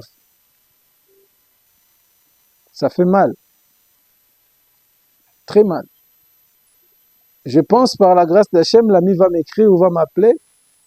Je lui ai fait réfléchir pendant quelques secondes. Lui, il est venu pour son honorable. Moi, j'étais pour un autre. Bref, on est resté ensemble. On parlait de tout. Surtout du Congo, de la guerre. Ça a commencé l'Égypte et plutôt Israël. Et puis, on arrive au Congo. Quand j'expliquais un tout petit peu le Congo, on arrive sur la question qui fait battre leur cœur, c'est la question de Jésus. J'ai dit, mais attendez, si réellement, moi je ne suis pas contre son existence, je ne suis pas là. Si réellement vous devrez vous dire qu'il était chrétien, alors moi j'accepte qu'il était chrétien. Prenons cette hypothèse-là, que lui-même Jésus aussi était chrétien. Mais il enseignait sa chrétiennité sur base de quel livre?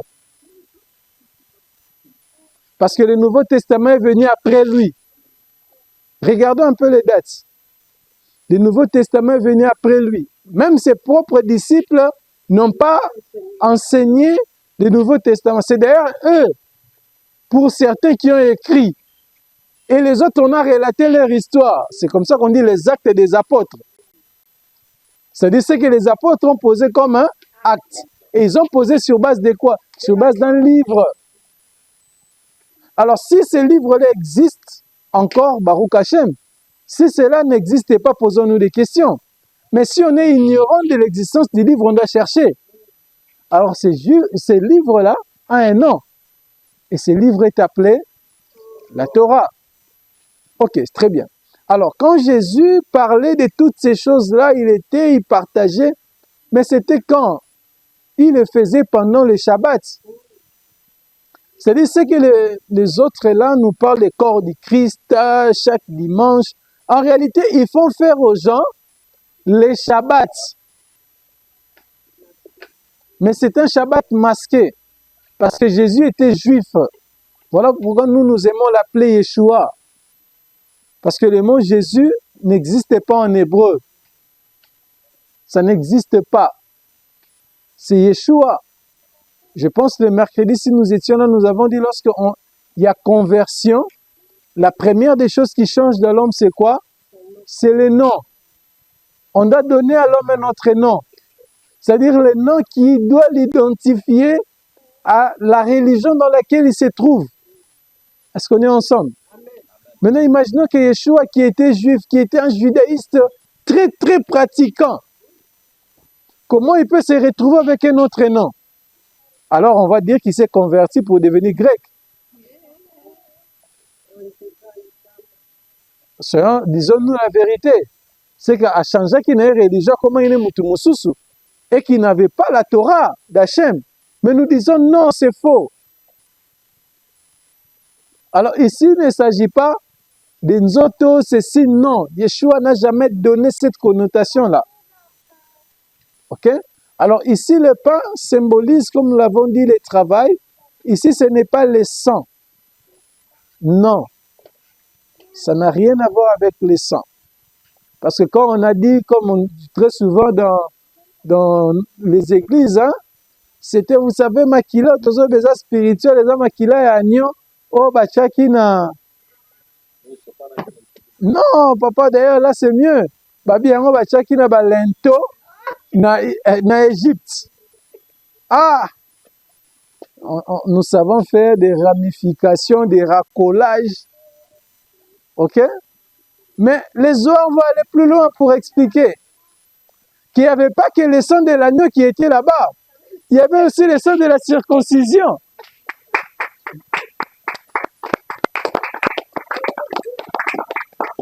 Alors, si son sang est le sang qui était là-bas, alors, de la circoncision de qui vous a donné? Parce que vous buvez ce sang-là. Il faut rajouter dans ça le sang de la circoncision. Heureusement pour notre papa, lui, il a été réparé, mais nous autres, est-ce qu'on peut d'abord acclamer? Parce que le problème, ce n'est pas de faire des spectacles, ce n'est pas de crier, mais de comprendre.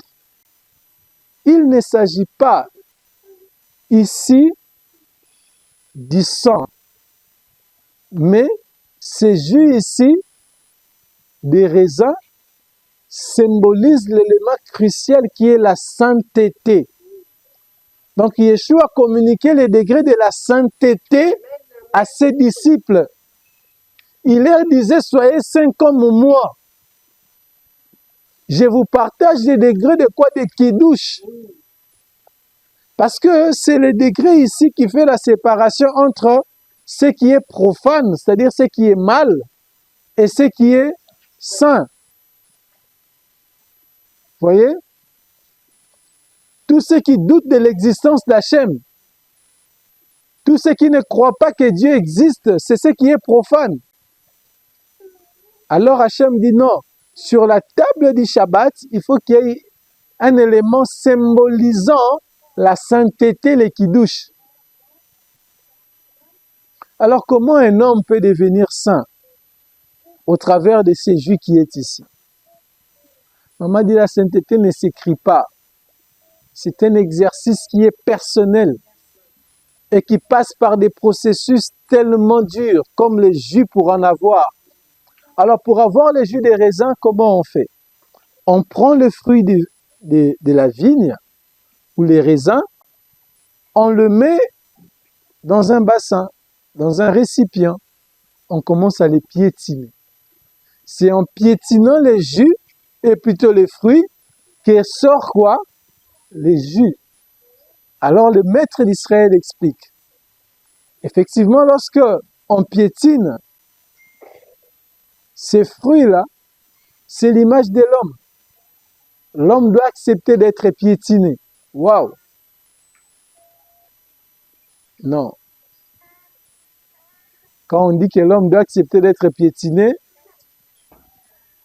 j'ai pris un taxi encore aujourd'hui. Généralement, quand on quitte les boulevards, on voit un taximène faire comme ça. C'est Kazosouka na batete là. Moi, je monte de la chancellerie, j'arrive vers Mandela, avant Mandela, le taximène qui dit mais quand on fait ça, on arrive, mais il a commencé à me crier dessus, mais c'était comme si quelqu'un qui avait la rage. Il me dit, je vais te gifler. Je regarde, j'ai la cravate, je suis avocat, mais c'est le taximène qui me dit qu'il va me gifler. Et il va me dire, j'ai dit, mais qu'est-ce qui se passe ici? D'abord, je lui ai dit, papa, on a coma, t'étais là. Et quand on arrive sur 24, ce n'est même pas 24 heures. Là où était Kali avant. Ah oui, oui, c'est là il s'arrête. Il s'arrête, il dit, il n'arrivera même pas Mandela à l'arrêt. Je regarde. Ah, j'ai pas au Shabbat. Je peux vous assurer que j'étais entre 1000 morceaux. Et quand il dit, il ne dit pas pour dire, il te pointe du doigt comme ça, il dit, je vais te gifler. Comme son enfant.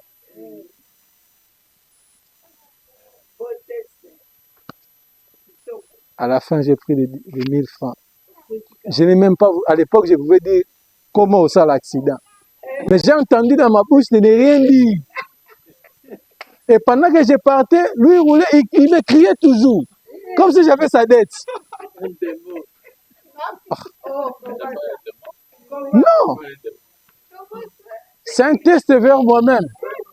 Non, mais rassurons-nous que là, je vous dis, mais il fallait vivre ça. C'est comme si tu étais en banda. Je vous dis, on va se retrouver maintenant Kala. Maintenant, il y a moi aussi. Hein? Non, il doit te crier maintenant comme il le faut. J'ai dit, ah. Et voilà une phrase qui va me dire, je t'ai en matin retourné en place dans le souka. Bon, il a reçu appel du bosso, il a reçu appel la cima. À un moment, je suis resté un avocat, j'ai dit, mais ils peuvent avoir raison. Je devais poser, mais la couture veut assez que je puisse descendre un coup ou à Batété là. Et voici les miracles. Quand je descends, j'ai dit, comme moi déjà créé dessus, les gens m'ont entendu. Les gens ont vu. Avec ma veste, je suis censé contourner un tout petit peu pour me cacher des véhicules qui avancent déjà. Je contourne, aussitôt arrivé à Mandela, je vois magasin. Or, il est rare de trouver magasin en taxi là-bas. Et c'était une place devant, je suis resté.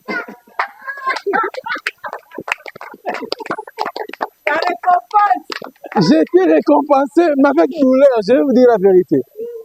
C'est avec... Il restait mon zin pour lui dire, tu sais frère, avec beaucoup d'humilité, je peux t'engager. Mais j'ai dit non, là c'est de l'orgueil. Mais je reste calme. Si tu avais dit ça, tu n'aurais pas... Les taxis. Non, non. Quand je suis resté ici, que cette image m'est revenue.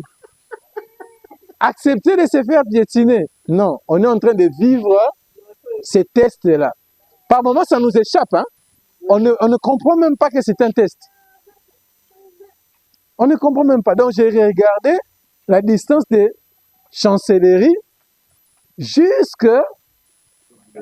Même pas Mandela, donc je devais traverser un peu pour arriver à Mandela. Et donc, j'ai payé que pour ça, je pouvais marcher. Je pouvais marcher. Mais Hachem veut nous dire une chose. Que chaque événement que vous rencontrez est un enseignement. Quitte à chacun de nous de tirer les leçons de cet enseignement-là. De cet enseignement. On peut échouer, parce que ce n'est pas interdit d'échouer. Mais comment transformer cet échec-là pour un challenge de la réussite plus tard? Parce que nous devons réellement incarner et refléter. Alors l'homme qui est ses fruits des raisins doit accepter de se faire piétiner.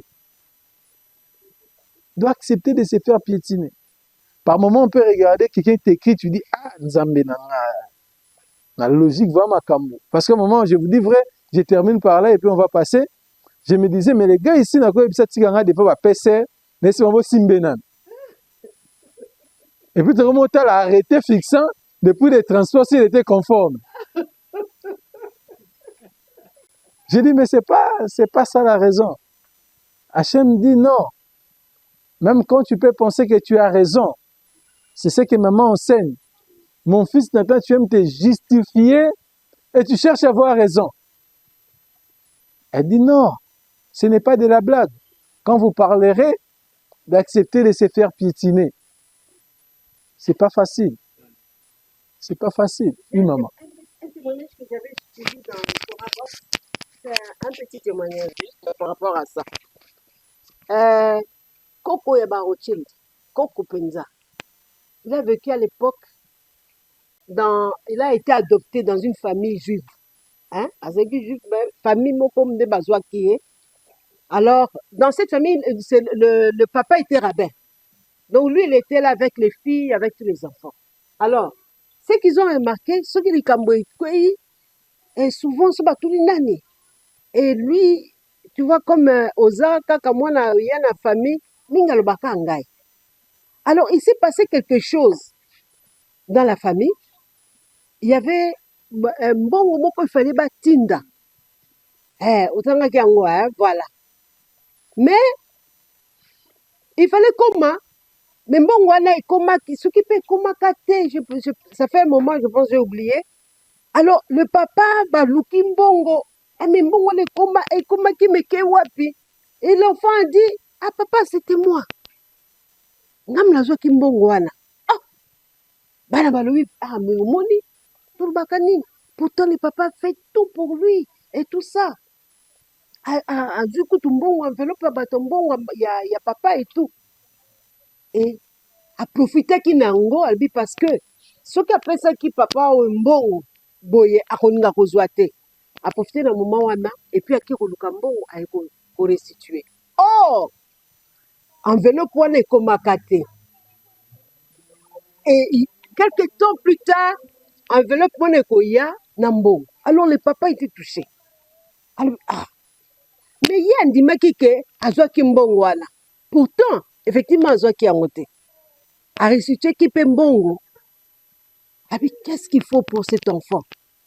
Et il a béni sa génération.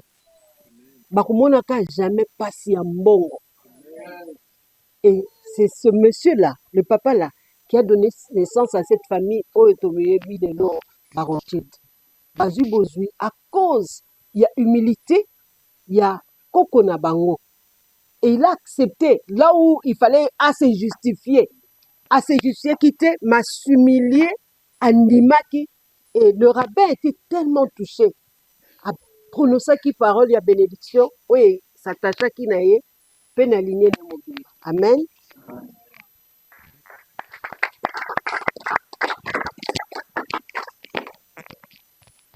Ok, merci.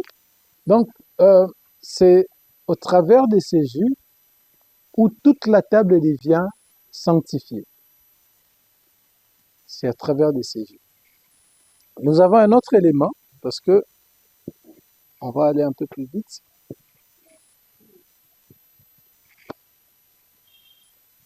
Le miel. Le miel, en réalité, c'est un médicament. Comme maman, Tara, qui nous dit, ah, les temps passent, me dit que voilà. Alors maintenant, le miel qui est le médicament, guérit quoi? Le miel qui est le médicament, guérit tous les maux qui se trouvent dans la bouche.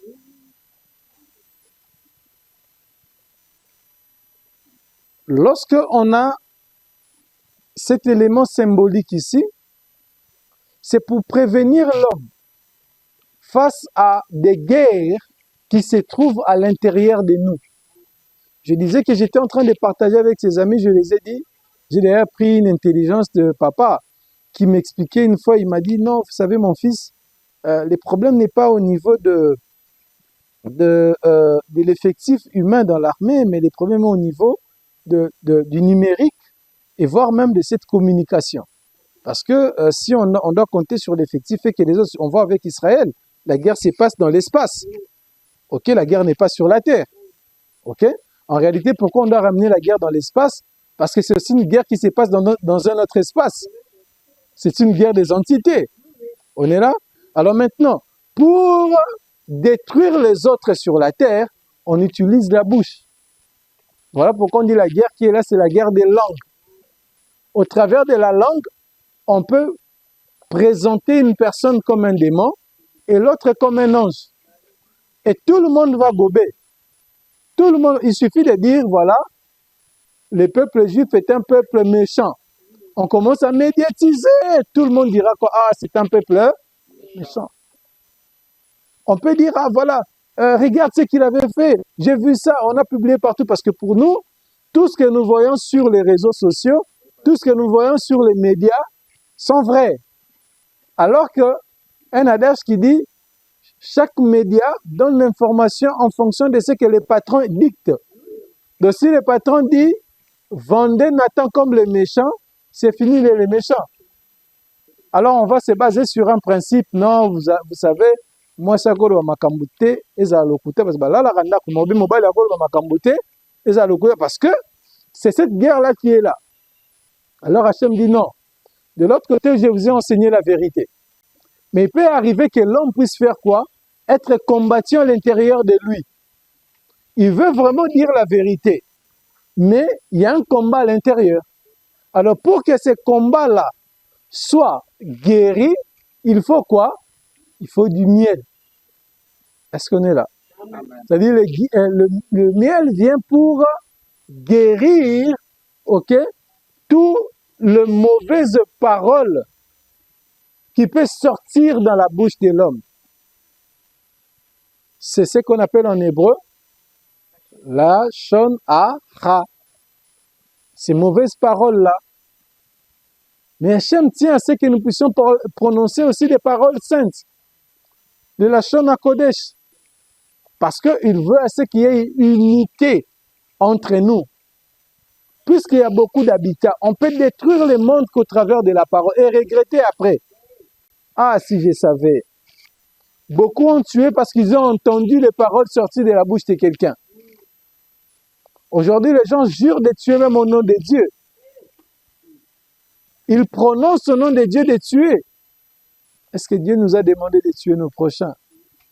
C'est ce que j'ai fait réfléchir à tout le monde. J'ai dit oui, vous allez condamner Israël. Vous allez me dire que parce que moi, je suis dans le judaïsme que je défends. Mais regardez même leurs propres médias, ils disent quoi? Qu'Israël détruit les sites nucléaires.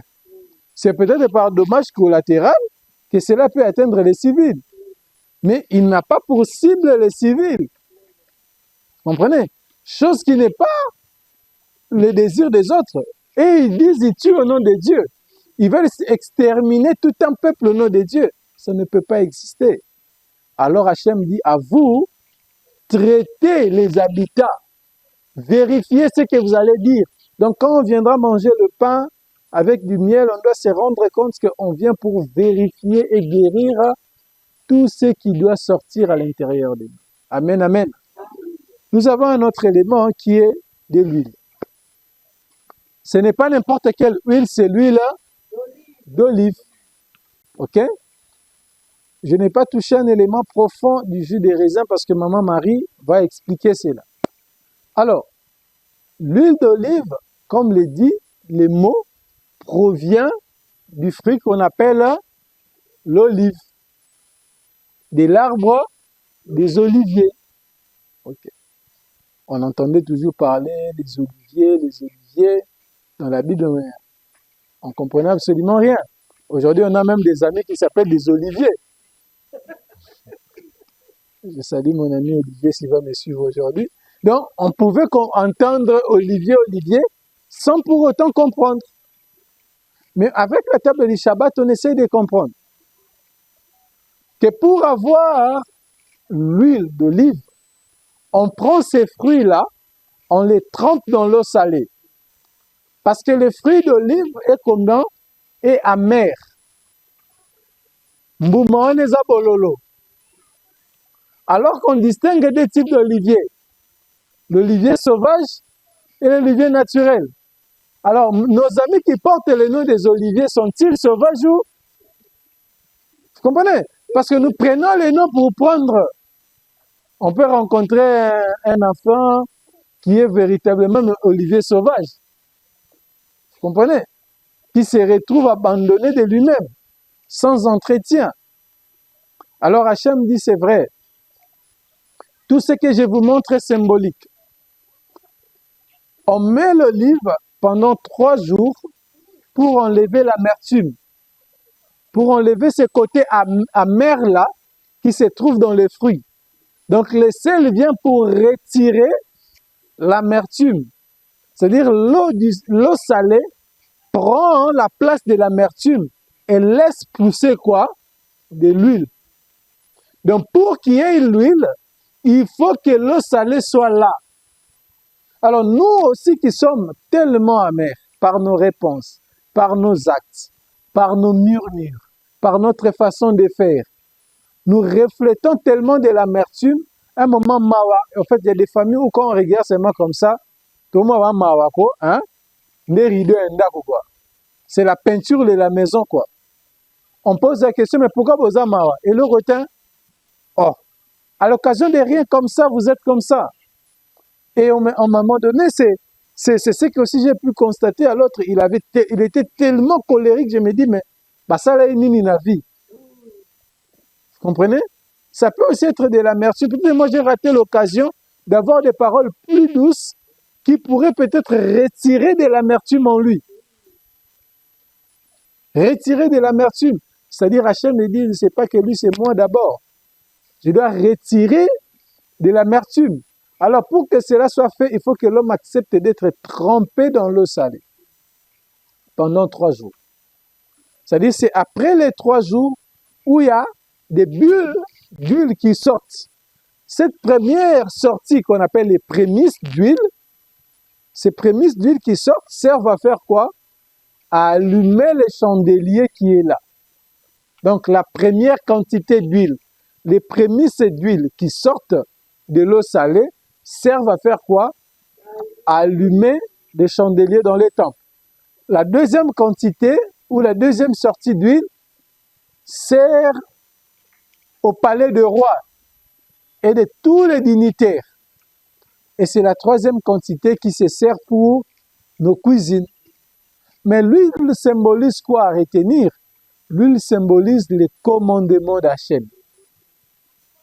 Donc pour que cette lumière soit allumée, pour que l'homme et ses prières montent vers Hachem, comme Hachem a demandé à Aaron d'allumer les chandeliers et de faire monter en réalité les prières, il faut quoi?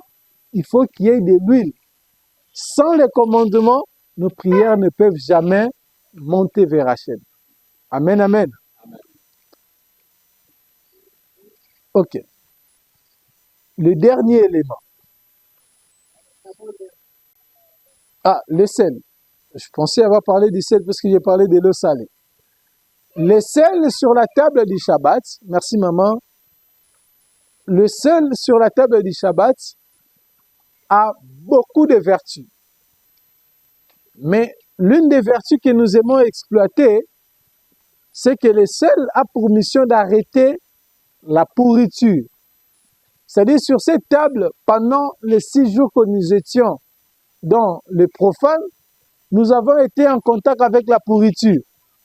Nous avons été en contact et ça nous a tellement dégradés au point où on ne peut pas voir que nous sentons la pourriture. Et on se décompose soi-même. Parce que plus on est éloigné de la Torah, plus on est éloigné de la sainteté, on n'a plus une conservation nette. Alors le sel vient pour faire quoi? Pour arrêter toute pourriture. Mais la pourriture provient de quoi? La pourriture provient de l'idolâtrie. Comme le disait papa tout à l'heure, nous avons remplacé Dieu. On peut remplacer Dieu par nos pensées. On peut remplacer Dieu avec nos téléphones. Malgré le fait que nous parlons tous les jours, mais nous revenons encore sur les mêmes choses. Que Hachem nous fasse grâce que le sel qui se trouve ici fasse quoi? Arrêt à la pourriture. Et le dernier élément pour chuter, c'est la Torah. Le dernier élément, c'est la Torah. C'est-à-dire tout ce que nous avons vu ici, sur la table du Shabbat, tire ses explications dans quoi? Dans la Torah. C'est-à-dire c'est avec la Torah que nous avons la possibilité de comprendre tout ce qui est ici. Et nous pouvons même tirer le règle de ce que nous sommes en train de parler. L'existence de l'homme dépend de la Torah. La survie de l'homme aussi dépend de la Torah. Voilà pourquoi la Torah est enseignée pendant le Shabbat. Et la Torah a même consacré un jour, pourquoi? Pour le Shabbat. Et les jours du Shabbat, au-delà du fait que nous pouvons étudier la Torah matin, midi, soir, parce qu'il n'y a pas le temps, mais il y a un passage qui est tellement important, d'ailleurs essentiel pour nous, que nous lisons, c'est le Tehillim 92. C'est-à-dire les jours du Shabbat, nous lisons le psaume 92. Le psaume 92, c'est le psaume qui est consacré pour ces jours du Shabbat. Je reprends. Qu'il n'y a pas de passage pour lundi. Il n'y a pas de passage pour dimanche. Il n'y a pas de passage pour les vendredis même. Il n'y a que les passages pour quoi? Pour les jours du Shabbat. Ainsi, lorsqu'on est devant la table du Shabbat, on ne peut pas conclure ces moments sans pour autant lire les Tehillim 92. Qu'Hachem nous bénisse et qu'il permette à chacun de nous d'avoir les regards effectivement tournés vers la Torah et que nous soyons capables de respecter toutes les lettres et toutes les mitzvot qui s'y trouvent. Baruch Hashem, que ce Shabbat soit un Shabbat plein de joie et que ce Shabbat nous interpelle afin que nous soyons des hommes et des femmes capables de refléter tout ce que nous sommes en train de partager ensemble Shabbat Shalom.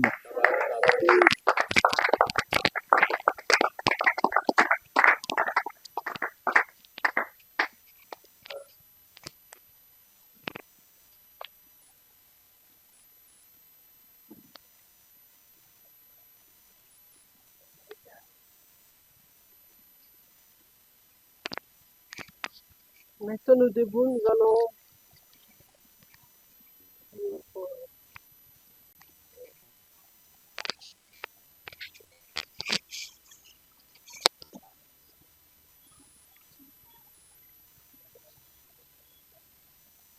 allons élever le fruit de la vigne, le jus de raisin.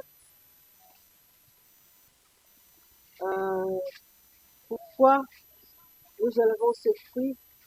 Parce que Hachem a mis à part cet arbre pour que cet arbre ne soit jamais et au grand jamais greffé. Donc on ne peut pas le mélanger avec un autre arbre. Cet arbre reste fidèle, comme Hachem reste fidèle à Israël, comme Hachem reste fidèle à son peuple, comme il venait de dire notre bien-aimé qui vient de partager avec nous. Les gens aussi, Iran qui s'élève, Hachem, et qui dit au nom de Dieu, au nom d'Allah, nous allons pour combattre et détruire tout Israël. Mais Israël s'élève pour élever encore le Hachem, pas pour détruire Iran, mais pour détruire cette mauvaise intention qu'Iran a d'anéantir Israël. Et Israël qui dit, quand ils auront fini dans leur pensée d'anéantir Israël, ils ne seront pas satisfaits, ils vont anéantir le monde entier pour protéger ce que Hachem a créé. Voilà pourquoi ils s'attaquent à cette intention-là, à ce travail qu'ils sont en train de faire. Voilà pourquoi aujourd'hui, nous voulons élever ce kiddush pour dire à Hachem, toi qui es resté fidèle à Israël, avec un signe palpable, tu as montré que comme cet arbre de vigne ne sera jamais greffé, ainsi tu ne seras jamais toi être greffé et changé dans ton amour avec ton peuple, avec Israël. Ainsi, nous voulons encore élever tous les couples ici présents, que la fidélité soit dans chaque foyer. Et tous nos bien-aimés, hommes comme femmes, ceux qui ne sont pas encore mariés, les jeunes filles et les jeunes hommes, qu'ils puissent trouver des bons zivougs pour la gloire d'Hachem, qui leur seront vraiment fidèles. Prions. Baruch ata Adonai, Eloheinu melech haolam, Boré Peri Agafen. Amen.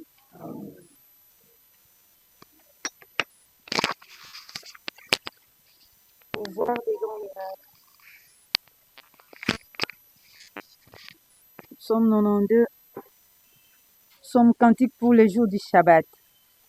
Il est beau de rendre grâce à l'Éternel, de chanter à l'honneur de ton nom, ô Dieu suprême, d'annoncer dès le matin ta bonté et ta bienveillance pendant les nuits, avec la lyre à 10 cordes et le luth au son harmonieux de la harpe. Car tu me combles de joie, ô Éternel, par tes hauts faits, je vais célébrer les œuvres de tes mains. Quelles sont grandes tes œuvres, ô Éternel, infiniment profondes tes pensées. L'homme dépourvu de sens ne peut savoir, les sots ne peut s'en rendre compte. Si les méchants croissent comme l'herbe et que fleurissent tous les artisans d'iniquité, c'est pour encourir une ruine irréparable. Mais toi, Seigneur, tu es éternellement sublime, car voilà que tes ennemis, ô Éternel, voilà que tes ennemis succombent, que se disloquent tous les ouvriers du mal. Tandis que tu grandis ma force comme celle du rem, et que ma décrépitude reverdit au contact de lui. Avec satisfaction, mes yeux contemplent mes ennemis, mes oreilles entendent les malfaiteurs se dresser contre moi. Les justes fleuris comme les palmiers, comme le cèdre du Liban, il était lancé. Plantés dans la maison de l'Éternel, ils sont florissants dans les parvis de notre Dieu. Jusque dans la haute vieillesse, ils donnent des fruits. Ils sont pleins de sève et de verdeur, prêts à proclamer que l'Éternel est droit, qu'il est mon rocher, inaccessible à l'injustice. Amen.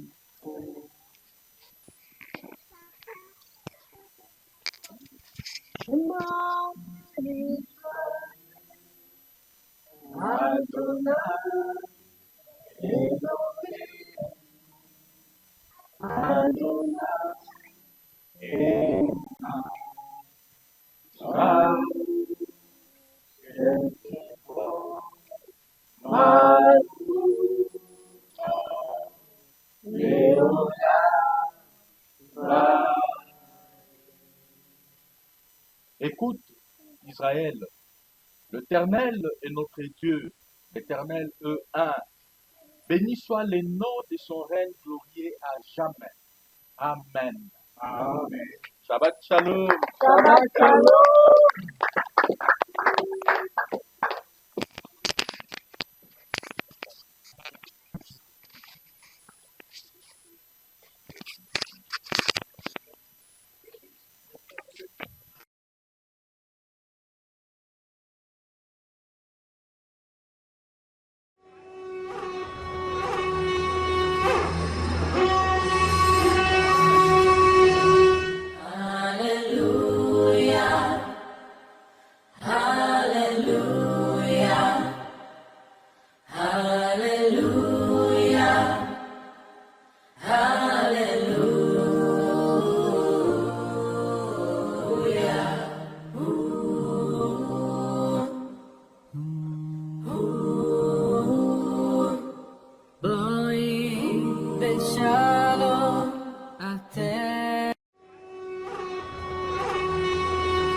Hallelujah.